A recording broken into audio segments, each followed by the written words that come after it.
नमस्ते बच्चों, आज हम कक्षा चौथी की प्रार्थना यह कविता पढ़ेंगे।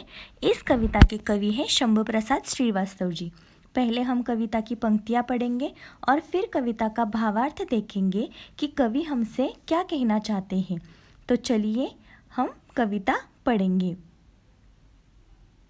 सब सुखी हो, सब निरोगी, दुख मिटे संसार से, सब भला देखे यही है प्रार्थना हर द्वार से। दूसरों का कष्ट हमको हर समय अपना लगे, हर दुखी को दे सहारा भावना ऐसी जगे। धर्म सेवा हो हमारा, सुख मिले उपकार से, सब भला देखे यही है प्रार्थना हर द्वार से। काम आए हम किसी के, रोज यह अवसर मिले, बुराई से बचते रहे हम, स्नेह जीवन भर मिले।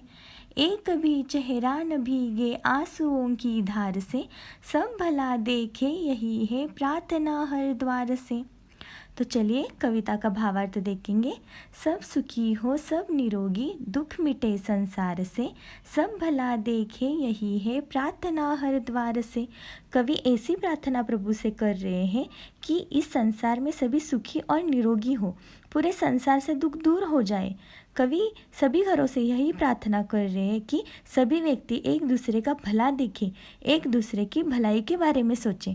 आगे की पंक्ति में वह कह रहे हैं, दूसरों का कष्ट हमको हर समय अपना लगे, हर दुखी को दे सहारा भावना ऐसी जगे। अर्थात कवि यहाँ कह रहे हैं कि हमें दूसरों के कष्ट तकलीफ हमें हमारी लगनी चाहिए, हमारे मन में सब दुखियों के प्रति सहारा देने की भावना जगनी चाहिए और हम उनकी सहायता कर सके ऐसी भाव हमारे मन में होने चाहिए, आने चाहिए। ऐसे इस पंक्ति में कवि कह रहे हैं। आगे की पंक्ति में वह कह रहे हैं,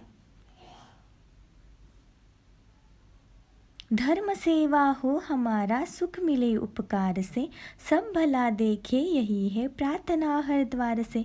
इन पंक्तियों में कवि हमसे यह कहना चाह रहे हैं कि हमारा धर्म दूसरों की सेवा करना होना चाहिए और दूसरों का उपकार करने से ही हमें सुख मिलना चाहिए। हमें औरों की सहायता मदद करनी चाहिए और सभी घरों से वह यही प्रार्थना कर रहे हैं कि सभी व्यक्ति एक दूसरे का भला देखें, एक दूसरे के हित की भलाई के बारे में सोचें। आगे की पंक्ति में कहते हैं, काम आए हम किसी के, रोज यह अवसर मिले, बुराई से बचते रहे हम, स्नेह जीवन भर भले। इन पंक्तियों में कवि यह कह रहे हैं कि हमें रोज़ ऐसे अवसर मिलने चाहिए और वह भगवान से प्रार्थना कर रहे हैं कि हमें ऐसे रोज़ अवसर दे कि हम दूसरों की मदद कर सके, दूसरों का भला कर सके। लेकिन ऐसा करते वक्त हमें बुराई से दूर रहना है ताकि हमें सभी का स्नेह मिलता रहे, सभी का प्यार मिलता रहे और हमें हमेशा अच्छे कर्म करने चाहिए, ऐसे कवि कहते हैं। आगे के पंक्ति में, एक भी चेहरा न भीगे आंसुओं की धार से, सब भला देखे यही है प्रार्थना हर द्वार से। कवि कहते हैं कि हमें कोई ऐसा काम नहीं करना चाहिए किसी को तकलीफ हो या किसी को कष्ट पहुँचे और किसी का चेहरा आंसुओं से भीगे, हमारे कारण उनके आँखों में आंसू नहीं आने चाहिए। तो बच्चों, इस कविता के माध्यम से कवि हमें यह सिखाना चाहते हैं कि हमें दूसरों की भलाई के बारे में सोचना चाहिए, हमेशा दूसरों की मदद करनी चाहिए।